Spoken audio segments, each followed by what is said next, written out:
Buenas, ya casi tardes, no, buenos días, doctor Miguel.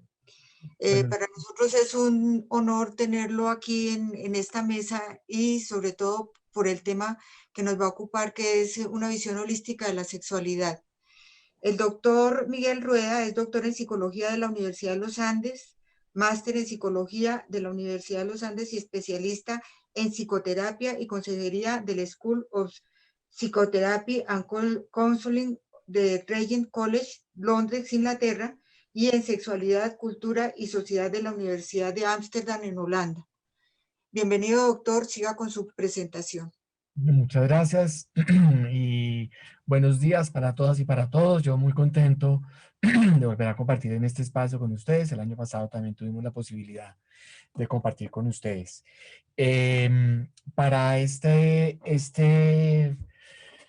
vez quisiera hablarles como de sexualidad general. Sin embargo, voy a estar, digamos, bastante enfocado también en lo que tiene que ver con diversidad sexual de género y de relaciones. Sabemos que el tema de la sexualidad es un tema que todos los días se investiga, se estudia, salen cosas nuevas, se reiteran otras. Entonces, trataré de enfocarlo desde estos dos puntos de vista, de la sexualidad general, pero también haciendo énfasis en qué implica la diversidad más allá de lo LGBT. Estamos acostumbrados a unir diversidad con LGBT, mucho más allá de eso, que realmente implica muchísimas más cosas y más características. Lo primero, si esto me funciona, ya, sí. Quisiera referir una definición eh, sobre sexualidad. La sexualidad es un constructo que representa todo lo que una persona puede decir acerca de su dimensión sexual cuando se describe a sí misma. Es una de las múltiples facetas de la identidad personal. Yo quiero aquí detenerme un poquitico porque esto es fundamental. Muchas veces, aunque esto ya está, digamos, bastante dicho, se ha dicho durante muchos años, que la sexualidad no hace referencia específicamente a la genitalidad. Nosotros estamos o hemos estado acostumbrados a que cuando hablamos de sexualidad nos referimos al sexo, es decir, a lo que hacemos con los genitales, es decir, al erotismo. Y eso es una dimensión muy chiquitica, una parte muy importante, pero no es lo único que tiene que ver con la sexualidad. Aquí la sexualidad, si ustedes van a la página de la Organización Mundial de la Salud, se van a encontrar que una de las principales características de la definición de la sexualidad es que todavía está en construcción, porque cada día aparecen cosas nuevas acerca de qué es la sexualidad, cómo debemos entender, cómo debemos aproximarnos, cómo debemos estudiar, cómo debemos plantear qué es la sexualidad. Entonces, yo creo que es muy importante sobre todo hacer aquí énfasis en esto, que es una faceta de la identidad personal, de las múltiples que puede tener la definición de una persona como sí misma. ¿Mm? Eh, Ahora sí, cuando hablamos de diversidad sexual, de diversidad de género y de diversidad de relaciones. Se preguntarán qué es todo esto y se resume en no existe un ser humano igual a otro. Por eso es tan importante y arranco yo siempre hablándoles de la identidad. No existe un ser humano igual a otro y mucho menos en su dimensión sexual. Cuando estamos entendiendo que nosotros somos únicos, irrepetibles, que no hay ningún ser humano, ningún ser vivo igual a otro, empezamos a darle cabida a la diversidad y podríamos volarnos a entender por qué la igualdad es importante, por qué la equidad es importante, por qué aproximaciones tan significativas, por ejemplo, como aproximaciones académicas como el feminismo, como las teorías de género, son tan importantes también, nos dan la posibilidad de entender de qué se trata de la diversidad. Cuando hablamos de diversidad sexual, estamos hablando no solamente de diversidad con respecto a las orientaciones sexuales, sino diversidad con respecto a la dimensión del sexo, es decir, de las características biológicas, más allá de una dimensión biologicista o más allá de una aproximación biologicista y muy esencialista, no podemos desconocer la importancia de la biología. Del género es cuando estamos hablando de las múltiples manifestaciones de qué significa ser.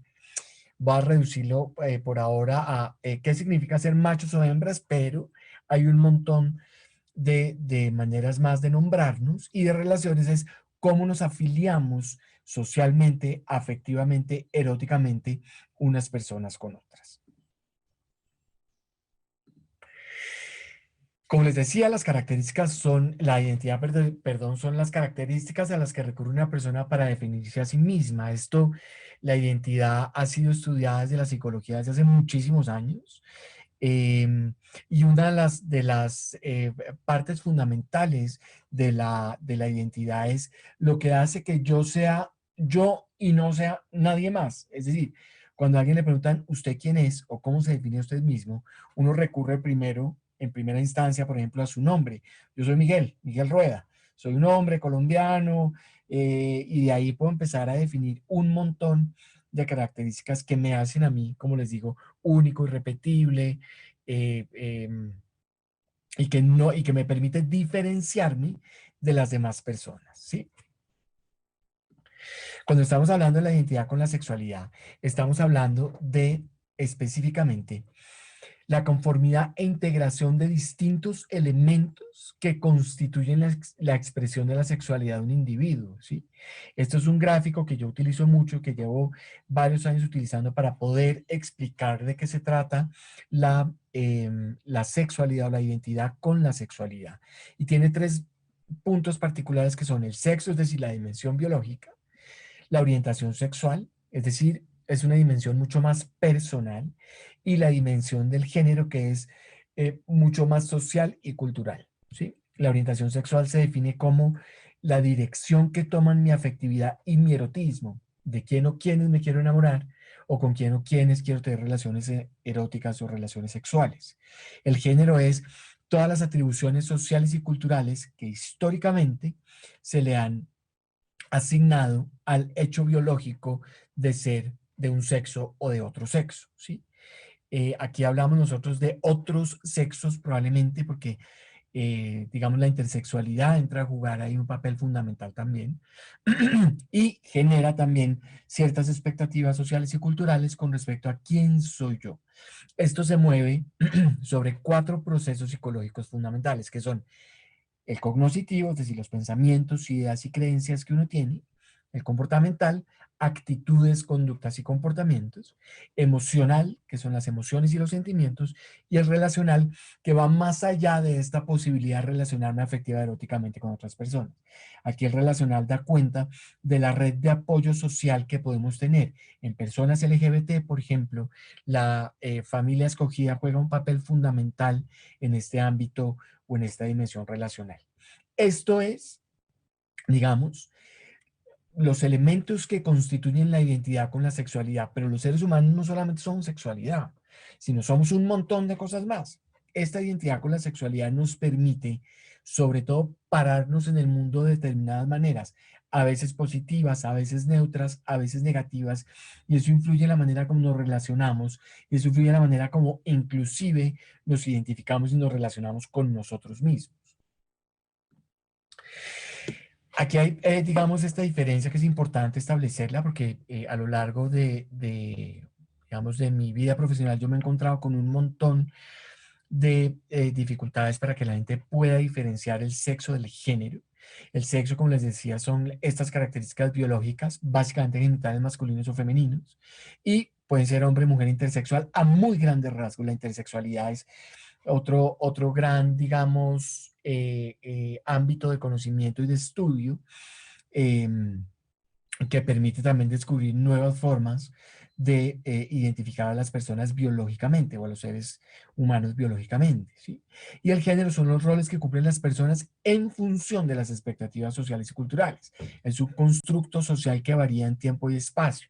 Yo creo que quienes me han oído a mí en algunas otras intervenciones pueden saber que esto, a lo que me refiero yo con esto es, por ejemplo, no es lo mismo ser una mujer en Cartagena que ser una mujer en Bogotá.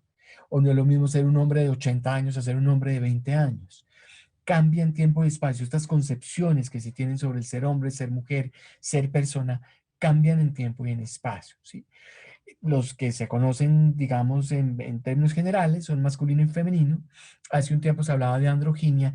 Ese término ha cambiado un poco con la historia y hoy se habla de personas queer, de personas de género no binario, de personas a género. En inglés serían genderless, por ejemplo, o non-binary, que son como constructos también, o concepciones o definiciones que identitariamente han adoptado sobre todo las personas un poco más jóvenes hoy en día. La identidad con el sexo hace referencia a la afinidad que tiene y desarrolla una persona con respecto a ser hombre o mujer, su sexo biológico que le fue asignado al nacer, y las personas, por ejemplo, intersexuales tienen una gran lucha hoy en día, y es si estos genitales con los que yo nací me funcionan, no me opere sin que yo dé mi consentimiento, es decir, no me exponga a una situación de una cantidad de cirugías a lo largo de la vida que muy probablemente van a generar muchísimas más elementos traumáticos. Siempre y cuando la vida no esté comprometida con esta condición de intersexualidad, la persona debería poder tomar la decisión más adelante si se opera o no se opera, ¿sí? Esto tiene que ver mucho con la necesidad de el resto de los seres humanos de ubicar a los otros en uno de los dos sexos, o macho o hembra. Pero no es posible todavía, y lo pongo entre comillas, para muchas personas identificar que es muy importante que la persona pueda definir y pueda tomar la decisión acerca de su cuerpo y pueda tomar la decisión acerca de su genitalidad. La identidad con el género es en qué medida una persona se siente conforme y cómoda con los roles y funciones que la sociedad espera de ella. Una persona masculina, femenina, ambas, ningunas, todas. Es muy importante tener en cuenta eso, ¿sí? Esa es la identidad con el género. Y la identidad con la orientación sexual es la atracción física, emocional y o erótica del individuo hacia otras personas de su mismo sexo, de otros sexos, de ambos sexos o de ninguno, porque la asexualidad también entra como una identidad con la orientación sexual hoy en día. Esta es la sombrilla del transgenerismo, que básicamente abarca tres, que son transexuales, transformistas y travestis. Las personas transexuales son aquellas que requieren de procesos médico-quirúrgicos, ya los vamos a ver más adelante. Las personas transformistas son más artísticas, las personas travestis específicamente para comportamientos sexuales, ya lo explico un poquito más. Y esto es la identidad con el género. En la expresión de género encontramos personas con género no binario, personas sin género y personas de género no conforme, que no van a estar de acuerdo con lo que se impone socialmente acerca de cómo debe ser un hombre, cómo debe ser una mujer o cómo debe ser una persona en términos generales. Una persona transexual, como les decía, es una persona que requiere de procesos médico-quirúrgicos para tener un cuerpo acorde con su identidad. Estas personas no siempre requieren, por ejemplo, una cirugía de reasignación de sexo. Y hoy en día encontramos seres humanos que dicen yo soy una mujer con pene o yo soy un hombre con vagina. Em, estos procesos, por ejemplo, médicos o quirúrgicos de reasignación de sexo, muchas veces pueden llegar a ser muy satisfactorios, pero otras pueden llegar a ser muy traumáticos, en donde la persona puede simplemente tomar la decisión de decir, yo, mi cuerpo y mi forma es esta, yo me presento como una mujer, me presento como un hombre, pero no quiero una cirugía de reasignación de sexo. ¿Sí? Una persona transformista, por su parte, es una persona que adopta la imagen del otro género usando ropa y maquillaje de manera temporal, especialmente para representaciones artísticas, los comúnmente conocidos como drag queens y drag kings, específicamente para shows artísticos.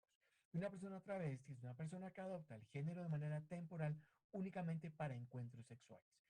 Personas transexuales, transformistas y travestis pueden tener cualquier orientación sexual. Pueden ser gays, pueden ser lesbianas, pueden ser bisexuales, inclusive pueden ser asexuales. La identidad con el género no es una, digamos, como boleta de entrada para asumir la orientación sexual de una persona. Es decir, si una mujer trans, es decir, aquella que nace con genitales de macho y hace todo su proceso para ser una mujer, no necesariamente por el hecho de ser mujer le van a atraer los hombres, le pueden atraer las mujeres o inclusive le pueden atraer los hombres y las mujeres. Esto para cualquier persona. Muchas veces se tiende a pensar que una persona transformista es por lo general un hombre homosexual. No necesariamente. Hay hombres heterosexuales y hombres bisexuales que hacen transformismo también. ¿Sí? Diversidad con la relación. Antes se nos, ¿cómo se dirá esto? Se nos vendió la idea de la que la única forma en la que podíamos relacionarnos nosotros era con otra persona. Se empezó a abrir la posibilidad y las relaciones hoy en día tienen diversidad de formas, diversidad de manifestaciones. La más común, la que más conocemos, son las relaciones uno a uno, relaciones monógamas, en donde simplemente hay un acuerdo de dos personas de querer estar juntas y ya. Hay relaciones poliamorosas, en donde hay varios vínculos afectivos y eróticos relacionados entre sí. Y hay relaciones abiertas, en donde una persona puede estar en una relación con otra y se tienen acuerdos de apertura o semiapertura, o inclusive muchas veces estos son acuerdos tácitos, en donde no me pregunte y yo no le cuento, pero yo sé que usted tiene sus cuentos por otro lado, yo tengo mis cuentos por otro lado. ¿Sí?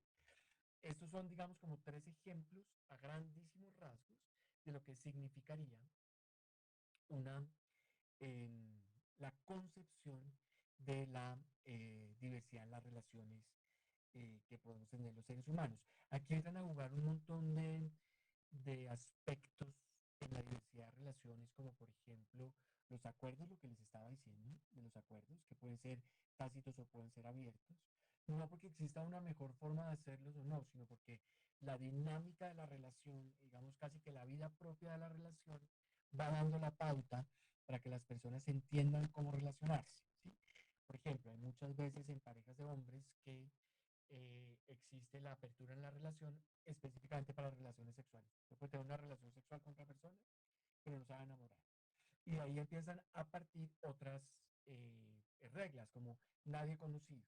No puede repetir acostarse con esa persona con la que ya se, con la que ya se relacionó alguna vez. Perdón. No puede tener una, no se puede quedar a dormir en la casa de esa persona. Esa persona no puede ir a su casa. Tiene que ser en un sitio, en un hotel, en otro lugar, pero no puede tener esa relación más de una vez. Otra persona le puede decir, sí, téngala. Si quiere repetir, repita, solamente con personas conocidas. A mí muchas veces en la consulta me preguntan cómo hacer para abrir la relación. Y en esto no hay un cómo. Más allá de lo que la misma relación en primera instancia de pareja tiene para poderle dar sobre todo tranquilidad a las personas. Si las personas no están tranquilas en la apertura de la relación, entran a jugar otros conceptos como infidelidad, deslealtad, cachos, traición, que generan muchísimo dolor en la persona, muchísimo dolor en el vínculo, y lo más probable es que haya una fractura que muchas veces puede ser muy difícil de recuperar. ¿Sí? En las relaciones poliamorosas, por su parte, es una persona que además en su identidad se conoce como una persona que puede tener varios vínculos significativos al mismo tiempo, en donde ninguno es más importante que otro. Hace un tiempo se creía que una relación poliamorosa arrancaba con dos personas, en la que se plantean, listo, tú te puedes enamorar de alguien más, yo también, compartimos los cuatro, o los seis, o los cinco, o los siete, los que estemos, eh, pero tú y yo somos el vínculo primario. Eso se ha venido revaluando con las investigaciones y con los estudios de relaciones, y no es que haya solamente un vínculo, el denominado primario o el denominado más importante, sino que puede haber vínculos muy importantes en diferentes dimensiones y en diferentes cualidades y calidades que permitan que la gente sobre todo se sienta tranquila en esas relaciones. Se pueden acabar, pueden aparecer nuevos vínculos, sobre todo y lo más importante en este tipo de relaciones es hablar muy bien, tener comunicación muy clara sobre qué se quiere compartir, qué no se quiere compartir, para qué se quiere compartir, ¿sí? Esto no es exclusivamente de personas gays y lesbianas, las personas heterosexuales también, y desde hace un tiempo, por ejemplo, las parejas swinger y las fiestas swinger han venido sonando. Hay bares, hay fiestas, yo no sé ahorita con lo del coronavirus cómo estén, me imagino que no muy posible, pero hay estas posibilidades de intercambio de parejas, ¿sí? Y eso podría entrar a ser parte, o podría entrar a ser parte, no, hace parte de la diversidad en las relaciones de los seres humanos. Y bueno, era esto básicamente un poco, digamos, como una visión muy general de lo que puede ser la sexualidad, entendida un poco también desde lo holístico. Estas son algunas de las banderas del orgullo.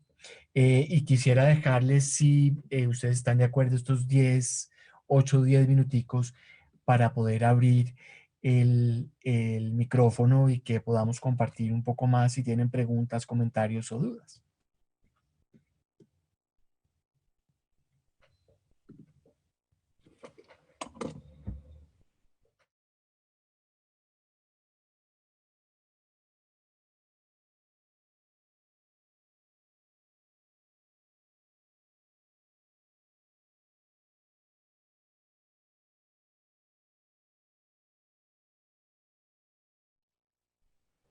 Muchas gracias, doctor, por su conferencia y por haber ocupado el tiempo que era requerido. Muchas gracias. Nosotros en la clínica tenemos, pues con lo que nos enfrentamos más frecuentemente es en los transexuales, aquellas personas que sí quieren cambiar sus genitales. Sabemos, estos pues se someten a unos tratamientos psicológicos, psiquiátricos, desde el punto de vista ginecológico, desde su punto de vista, cómo se debe enfrentar estos casos, porque es bien difícil. Generalmente ellos se sienten estigmatizados.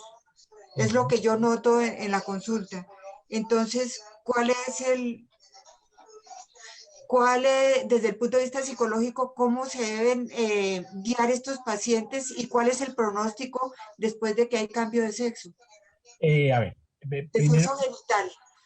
primero, yo creo que no es que se sientan estigmatizados, es que desafortunadamente sí están estigmatizados, sí están estigmatizadas, sí tienen un señalamiento social, médico, político muy grande. Las personas transexuales que sí quieren un proceso de reasignación de sexo tienen que estar acompañadas por un muy buen proceso psicoterapéutico y de acompañamiento psicológico para que primero se les quite la idea de que tienen un problema y un diagnóstico. Esto ya no es de diagnosticar, esto es simplemente de acompañar en el proceso, porque muy probablemente cuando llega la psicología o cuando llega la psiquiatría o psicoterapia, pueden estar muy maltratadas. Estas personas pueden estar muy maltratadas, sintiéndose muy inadecuadas. Lo primero que hay que hacer es crear un ambiente absolutamente seguro y un ambiente completamente de confianza, en donde realmente la persona se sienta segura y que puede ser quien es. En segunda instancia, toca estar de la mano de todo el proceso médico y un equipo médico que también guíe el proceso, ¿sí? Aquí hay que ser todos más o menos amigos del proceso de tránsito y del proceso de cambio de esta persona. Una de las cosas y uno de los abordajes que nosotros desde Pink Consultores hacemos con las personas que están iniciando su tránsito es que amen su cuerpo, que probablemente ha sido el principal objeto de odio, porque es exactamente lo que les crea lo que se ha denominado en la historia de la psiquiatría y de la psicología disforia de género, ¿cierto? Eso es lo que les crea la disforia. Pero el primer acercamiento es, este es tu cuerpo, lo vamos a cambiar, vas a tener el cuerpo que tú quieres, pero tienes que amarlo para que te sirva para poder llegar a donde tú quieres llegar. Si tú odias tu cuerpo, maltratas tu cuerpo, agredes tu cuerpo, pues obviamente tu cuerpo no te va a responder como tú quieres que responda. Y esto más allá de lo simbólico, tiene que ser, te tienes que nutrir bien, te tienes que cuidar bien, no puedes agredir tu cuerpo, no puedes generar automutilaciones porque entonces no te gusta lo que tienes, porque eso te puede llevar a otro problema médico y tu cuerpo posteriormente no te va a servir para crear el tránsito o para hacer el tránsito que necesitamos hacer. Entonces empecemos por el principio. Este es el cuerpo que tienes y con este cuerpo es con el que vamos a trabajar para llegar al cuerpo que tú quieras tener acorde con tu identidad, ¿sí? Entonces el proceso tiene que ser acompañamiento. Y